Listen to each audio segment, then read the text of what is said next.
தாய் தமிழ் உறவுகளுக்கு வணக்கம். நம்மளும் ஒரு 2 நாள் பொறுத்து பார்த்தோம்.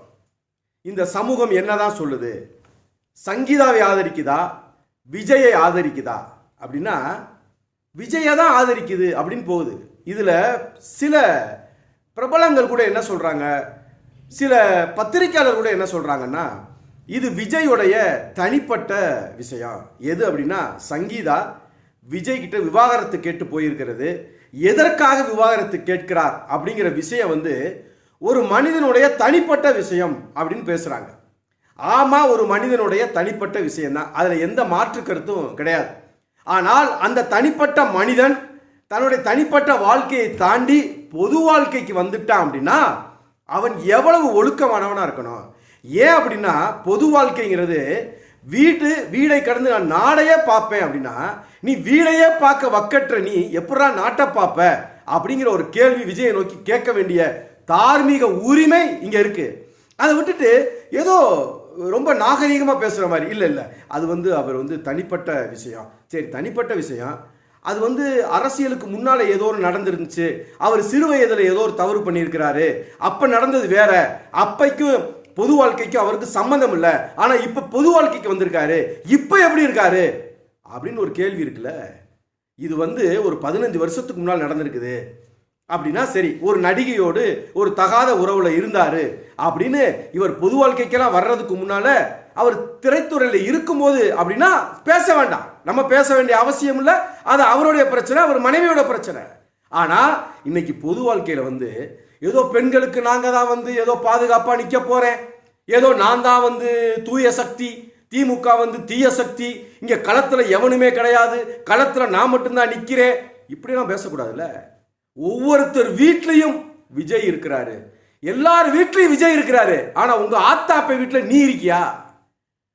ஒரு மனுஷன் நீ தனிப்பட்ட முறையில பேசக்கூடாதுன்னு சொல்றவனை பூரா பார்த்தேன்னா அவன் தனிப்பட்ட முறையில ஒழுக்கம் இல்லாதவனா இருந்தவனா இருக்கான். நாம என்ன கேட்கிறோம்னா சரி விடு, மனைவிக்கும் உனக்கும் தான் பிரச்சனைனா அது தனிப்பட்ட பிரச்சனை, பேசல. ஆனா உன்னைய பெத்தவன் கூட நீ வாழல, நீ பெத்து போட்ட பிள்ளைகளோடய நீ வாழல, கட்டின பொண்டாட்டி கூட வாழல, 2 ஏக்கர் பங்களால நீ மட்டும்தான் வாழ்வ, அதுவும் ஒரு நடிகையோட வாழ்வு அப்படின்னா இத பொது வாழ்க்கையில நிக்கிற உன்னை கேள்வி கேட்காம போனோம்னு வச்சுக்கேன், அதுதான் தவறு. இதுல எல்லாம் பெரிய நீ நாகரிகமா இருந்தியா? தனிப்பட்ட வாழ்க்கை பேசுவது நாகரிகம் இல்லை அப்படின்னா நீ நாகரிகமா நடந்துக்கிட்டியா? இப்ப நாம என்ன கேட்கிறோம், சரிடா விஜயை பத்தி மட்டுமே பேசுறீங்களே, சங்கீதா அப்படிங்கிற அந்த பொண்ணை பத்தி பேசுறீங்களா? அது பட்ட மன வலிமை, அது கொண்ட மன அழுத்தம், அதற்கு ஏற்பட்டிருக்கக்கூடிய தீமைகள், யாரா தீய சக்தி, யாரா தூய சக்தி? நீ தாண்டா தீய சக்தி. கேட்பமாடா சங்கீதாட்ட யாரு தீய சக்தி யாரு தூய சக்தின்னு? மனைவி அடிச்சு பத்தி விட்டுட்டு, பெத்த பிள்ளைகளை அடிச்சு பத்தி விட்டுட்டு, போன பெத்த தாய் தகப்பனை அடிச்சு பத்தி விட்டுவிட்டு நீ தூய சக்தி, மற்றவெல்லாம் தீய சக்தியா? இப்ப சங்கீதா இந்த நேரத்தில் ஏன் போனாங்க? தேர்தல் வர்ற நேரத்தில் இப்ப போயிருக்காங்களே. சரி, தேர்தல் வந்ததுக்கு அப்புறம் போனா என்ன சொல்லுவ? ஒன்னு வெற்றி பெற்றுட்டாங்களேன்னு போறாங்க, தோத்துட்டாங்களேன்னு ஏறி அடிக்கிறாங்க. ஓ, அப்ப நீங்க அதையெல்லாம் டிசைன் பண்ணுவீங்க. ஒருத்தி வீட்டில் இருக்க முடியாதான், இவர் சார் ஒரு நடிகையோட சுத்துவாராம், வாழ்க்கையில இவ்வளவு பிரச்சனைகள் இருக்குமா, ஆனா அவங்க இவங்க கிட்ட எல்லாம் நேரம் கேட்டு போய் சங்கீதா போய் நீதிமன்றத்தில் போய் வழக்கு கொடுக்கணுமா?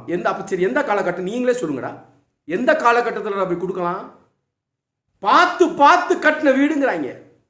அந்த வீட்டுக்குள்ள இந்த குடும்பம் சாராத ஒருத்தி, ஆத்தா அப்பே இல்ல, பெத்த புள்ள இல்ல, பொண்டாட்டி இல்ல, இவங்க எல்லாரும் சேர்ந்து கட்டின வீட்டுக்குள்ள எல்லா பேரையும் அடிச்சு பத்தி விட்டுட்டு இவன் நாட்டை பார்க்க போறானாமியா? இந்த கேவலத்தில் அதுவும் என்ன சொல்றான், கரூர் பிரச்சனையா திமுகவின் சதி, இப்ப சங்கீதா நீதிமன்றத்துக்கு போயிருக்காங்களா திமுகவின் சதி. நாளைக்கு சிறுநீர் மஞ்சளா கலந்து சிறுநீர் கழிச்சாருனா கூட விஜய் செஞ்சிட்ட சிறுநீர் கழிச்சிட்டானா அதுக்கும் திமுக தான் சொல்லுவாங்க போலயே. எல்லாத்தையும் தூக்கி அவன் மேல போடையா, பூரா எல்லா கேஸையும் இந்த சொல்லுவாங்க இல்ல, வண்ணாந்துறையில் உள்பாட போலையா அவனை போடு, சைக்கிள் டைனமோ காரணமோ இந்த மேல அந்த பழக்க போடுற மாதிரி முழுக்க என்ன நடந்தாலும் அது திமுக தான் செஞ்சுச்சு. ஏடா சங்கீதாங்கிற ஒரு பொண்ணுக்கு ஏற்பட்டிருக்கக்கூடிய அவலத்தை பத்தி எவனாவது பேசுறீங்களாடா? இந்த ரசிகைகளே பாருங்க எவ்வளவு கேடுகட்ட சமூகமா இது மாறி நிக்குதுன்னு பாரு. அண்ணா சாப்பிட்டீங்களா, அண்ணா அண்ணா விட்டுருங்கண்ணா, நமக்கு இந்த அரசியலே வேணாங்கண்ணா, நீங்க எப்பயும் போல வந்து அந்த நடிகையோடய நீங்க ஊர் சுத்துங்கண்ணா, சார்ட்டர்ட் ஃபிளைட்ல போங்கண்ணா, லிஃப்ட்ல நின்று போஸ் கொடுங்கண்ணா, காஷ்மீர்ல போய் உல்லாசமா இருங்கண்ணா, வெளிநாடுகளுக்கு சுத்துங்கண்ணா. நீ எல்லாம் ஒரு பொம்பளைங்க ஏண்டி? நீங்க எல்லாம் ஒரு பொம்பளை. நான் கேட்கிறேன், ஓம் புருஷன் உன்னை விட்டுட்டு போனா இப்படிதான் பேசுவியா? உன் புருஷனை விட்டுட்டு போயிட்டா இப்ப கூட இருக்கிறவனெல்லாம் நல்லா சாப்பிடுப்பா தம்பி, அவ போனா போயிட்டு போறா, நீ சந்தோஷமா இருறா தம்பி அப்படின்னு சொன்னா நீ ஒத்துக்குவியா? எவ்வளவு கேவலம் கட்டு போய் கிடைக்கீங்கடா. ஒரு நடிச்சுட்டான் திரைப்படத்தில், அவ்வளவுதானே. திரைப்படத்துல நடிச்சான், வேற என்ன பண்ணிட்டான்? இப்ப எழுதி கொடுக்குறான்ல, இப்ப பேருந்து நின்று பேசுறாரு பாருங்க அவர் கூட்டத்தில், அது மாதிரி எழுதி தந்தான், படிச்சான், 2-3 டேக் வாங்கினா, நடிச்சான், அதுக்கு பின்னால இருந்து பின்னிசை கொடுத்தாங்க. வேற என்ன நடந்துச்சுங்க? சினிமாவில் நடிச்சனாலேயே ஒருத்தர் நாட்டை ஆண்டலாம் அப்படின்னா இது மாதிரி ஒரு பைத்தியக்கார ஏதாவது இருக்குமா? பொம்பளை பிள்ளைங்க நான் மெயினா கேட்கிறேன், பொம்பளை பிள்ளைங்க முக்கியமா இப்படி ஒரு வெறி கொண்டு இருக்கிய, உனக்கு என்னதான் பிரச்சனை? ஒரு சமூகத்தை ஒரு சீரழிந்த சமூகமா மாத்தி காட்டக்கூடிய பெண்களா நீங்க வந்து நிக்கிறது வந்து எவ்வளவு பெரிய மன வலியை தருது தெரியுமா? அது இருக்கிற காருக்கு ஒழுங்கா வரி கட்டுறது இல்லை, இருக்கிற பொண்டாட்டியை ஒழுங்கா வச்சு பார்த்துக்கல, பெத்த பிள்ளைகள பார்த்துக்கல. நான் கேட்குறேன், அந்த இந்த வளர்ச்சிக்கு S.A. சந்திரசேகர் காரணமா இல்லையா? எனக்கு தெரியும், நான் மதுரையில் பார்த்துருக்கிறேன். மதுரையில் முதல் முறையாக 1996 காலகட்டங்களில் இவரை கையை பிடிச்சி வளர்த்தது SAC. அன்னைக்கெல்லாம் விஜய் அப்படின்னா கூட யாருமே கிடையாது, ஒரு 3 பேர் கூட இருப்பான். இவரே தான் போய் ஹோட்டலில் போய் சாவியை வாங்குவார். அன்னைக்கு அசோகா ஹோட்டல் இருந்துச்சு, அதுக்கப்புறம் அது சங்கம்னு மாறிச்சு, இன்னைக்கு மதுரையில் அது மேரியாட்டுன்னு இருக்கு. அந்த அசோகான் இருந்த ஹோட்டல்ல முதல் முறை 1996 வந்தபோது ஒரு ஆள் கிடையாது கூட. உன்னை வளர்த்தது யாரு? ஆனா இன்னைக்கு அதே மாதிரி நீ உன் பிள்ளைகளை வளர்க்குறியா? பிள்ளைகளை ஓட்டி விட்டியாடா நடிகைக்காக? ஓட்டி விட்டுட்டு ஒழுக்கம் கட்டவனா இருந்துக்கிட்டு நீ எல்லாம் பொது வாழ்க்கையில் வந்துட்டு நாட்டை பார்க்குறேன், வீட்டை பார்க்குறேன், ஒவ்வொரு வீட்டுக்குள்ளேயும் விஜய் இருக்கான், ஒவ்வொரு வீட்டுக்குள்ளேயும் விஜய் இருக்கான். ஆனா விஜய் பொண்டாட்டி கூட இருக்கான். அவன் தன் கட்டின மனைவியோட வாழாத ஒருத்தர் எப்பரா அந்த நாட்டை பார்த்துக்குவான்? பெத்த பிள்ளைய பார்த்துக்காத எப்பரா நாட்டை பார்ப்பான்? நண்பா, நண்பீஸு, தோளா, தோழிசு, எங்கடா உன் மகன் எங்கடா? மகளே எங்கடா மாநாடு கூட்டு வந்த? எங்கடா பொதுக்கூட்டத்துக்கு கூட்டு வந்த? எவ்வளவு பெரிய சீரழிவு! உன்னை யார் இயக்குறா?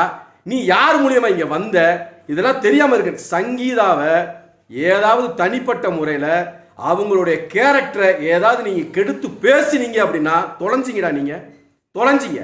இவர் தனிப்பட்ட பிரச்சனை, அதை பற்றி பேசக்கூடாதுலாம் இருக்க மாட்டான். நீ இனிமேல் சங்கீதாவை நீ தொட்டு பாருங்கடா. சங்கீதாவுடைய கேரக்டரையோ இல்லை வேற மாதிரி திருச்சி கொண்டு போகணுங்கிறதுக்காகவோ நீங்க இனிமேல் கொண்டு போகணும்னு நினைச்சீங்கன்னா தொலைஞ்சிங்கடா, நீங்க தொலைஞ்சிங்க. குறிப்பா நான் சொல்றேன், இந்த ரசிக குஞ்சுகள் இருக்க பாரு, நல்லா படம் பாரு, நல்லா இன்னொரு 10 படம் 20 படம் கூட நடிக்க சொல்லு, போய் என்ன வேணா பண்ணிக்கோங்க, ஒரு ஓரம் உட்காந்து கூத்தடிச்சுக்கோங்க. ஆனா அரசியல் நீங்க வந்துட்டு இந்த நாட்டை கெடுக்கிற வேலை, இந்த வேலையெல்லாம் பார்த்த ஒரு காலம் அதை அனுமதிக்க முடியாது. இந்த நீதிமன்றம் சங்கீதா விஜய் விஷயத்துல என்ன பேசுவது எங்களுக்கு தெரியாது. சரியான நீதியை தமிழ்நாட்டு மக்கள் விஜய்க்கு கொடுப்பார்கள்.